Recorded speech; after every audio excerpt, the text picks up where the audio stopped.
I don't know how much of the newspapers here you've read this morning, but I imagine that the revelation yesterday and again this morning in the South with regard to the Anglo-Irish Bank will, I imagine, feature prominently, where we now have this morning a declaration that the total amount that the taxpayers in the Republic in the South have to put into this one bank will be at a minimum 29 billion euro and worst case scenario 34 billion. That's the stark reality facing, on the one hand, the government in the South this morning, more particularly facing working people in the South, because of course it is they who is now supposed to pay for this incredible black hole. And to put it in context, there will be huge controversy in December when the government will propose cutbacks in public services and spending and so on of 3 billion euro, which will have quite dramatic effects on our society in terms of public services. That's on top of 3 billion cutback in the budget of last December, which is now being implemented. And that, of course, is being felt then right across the board in savage cutbacks on the wages directly of 250,000 public sector workers, nurses, policemen, road sweepers, everybody, of up to 15%, while the cost of living has marginally decreased. But of course those caught in the massive mortgage payments that were demanded over the last 10 years do not have any such reduction. But when you consider that that's a total of 6 billion, and then you think of 29 billion, you can get an extent of what this means in terms of the southern economy. I think we've all been mind-boggled with all the figures thrown around, both by the British government and the Irish government with regard to the bailout of banks, etc., and so forth. But that does put it into context. Now, of course, what we have here is the fallout of the crisis in the international financial services that has developed over the last 3 years or so. And then on top of that, we have the particularly intense, acute nature of the crisis in the South, which would have the fall-off effects of the international crisis, but then have our very own crisis as a result of the collapse in a dramatic form of the huge bubble of speculation that was built on property in the 10 years previously, where we had essentially a situation where the Irish government, made up of the Fianna Fail Party and the Progressive Democrats Party, gave free rein to developers, land speculators and big builders to do what they wanted in the housing market and then in construction generally. And of course, where they went on an orgy of speculation and profiteering,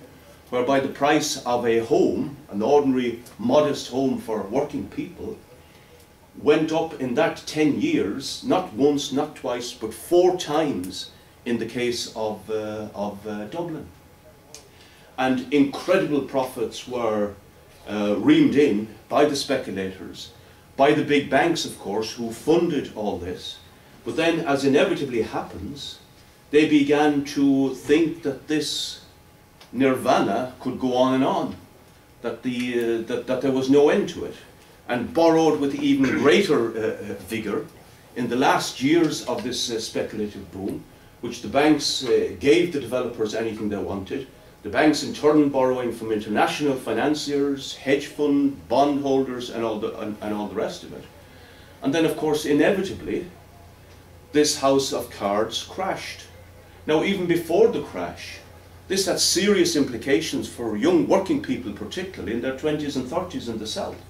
because they were faced with the price of paying the price for a mortgage for an ordinary home, those who wanted to start out life independently, maybe form their families, etc., etc. And whereas their parents would have been tied into a 20-year mortgage at a certain level of their wages, we had this new generation with mortgages that were put up to 40 years duration. 35 to 40 years became the norm, and at a higher level and percentage of their wages. So already we had a position of tremendous difficulty for a generation of younger workers, particularly in their 20s and their 30s. Now, of course, when the situation collapses, we have an absolute catastrophe, because we have this generation now with massive negative equity because the price of their homes have absolutely collapsed, but they're still pegged to the crucifying interest rates and principal repayments, and against a background where unemployment has shot up to almost 500,000, 450,000, meaning that many of this generation are now thrown onto the dole with these mortgage commitments and other commitments hanging over them. So really it is a catastrophe all round. Now, of course, the reason that the international financial crisis came was also by unbridled speculation on the financial markets internationally. The subprime scam in the United States, and then gambling generally by the major international banks, hedge fund operators, and so forth, on all this this type of activity that was just blown again into a massive bubble. And it became a situation where really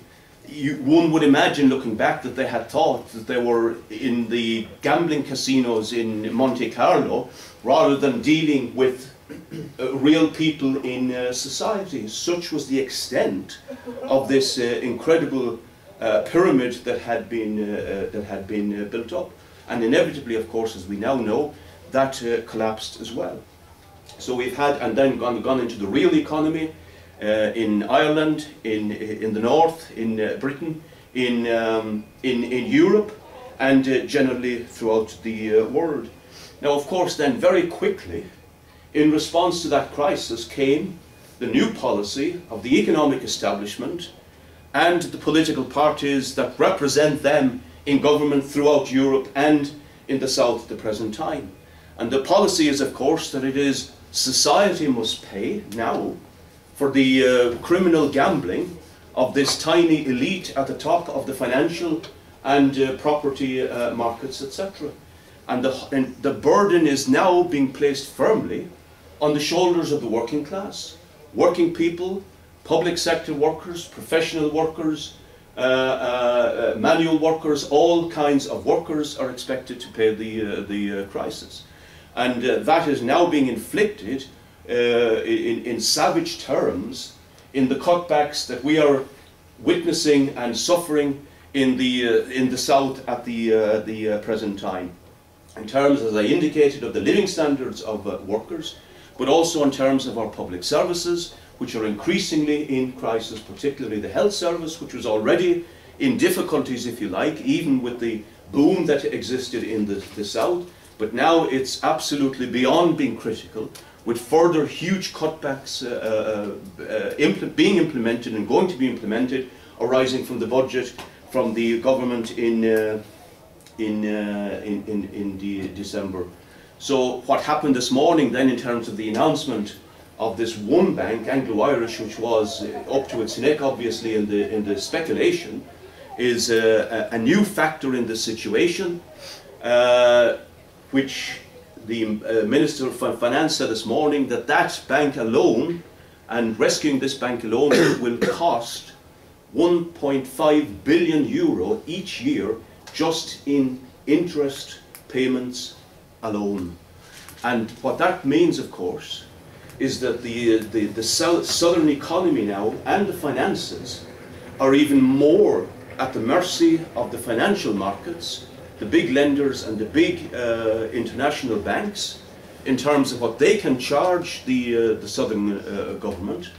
and in terms of this hold that they have now over the economy in the South. And you know, we've had an incredible scenario over the last 2 years in particular, where it became increasingly clear to ordinary people who didn't need to be experts on the economy, etc., etc., that something was and is very badly wrong, rotten in fact, with the way our economic system and our financial structures are organised. Because for the last 2 years, every savage cut that was carried out, every public service that was being decimated, the response in the national airwaves, etc., was when the